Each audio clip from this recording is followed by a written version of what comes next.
టైంలో పనిచేసిన ఎవరైతే ఉన్నారో వీళ్ళకి తుఫాన్లో పనిచేసిన విజయవాడ వరదలు వస్తే వరదల్లో పనిచేసిన చంద్రబాబు నాయుడు గారు కూటమి ప్రభుత్వం పర్మిట్ చేస్తుందని ఓటు గెలిపిస్తే ఈ రోజు పర్మిట్ చేయలేదు కాదు కదా.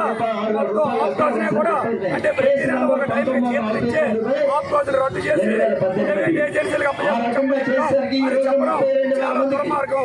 కాబట్టి చంద్రబాబు నాయుడు గారు ఉపసంహరించుకొని వెంటనే పారిశుద్ధ్య కార్మికుల్ని ఉన్న కార్మికులందరినీ కూడా పర్మిట్ చేయండి. చేయకపోతే పోరాటాలు అవుతాయని చెప్పని అంతవరకు కూడా అలాగే ఏదైతే విశాఖపట్నం జీవీఎంసీలో చేయడానికి పారిశుద్ధ్య కార్మికులు వాళ్ళకి సరైన పనిముట్లు లేవు, ఈ రోజు స్కిన్లు లేవు, వాళ్ళకి చేతులకు గ్లౌజులు ఇవ్వలేని పరిస్థితిలో ఉంది. అవన్నీ కూడా ఇవ్వండి. అలాగే రోజుకి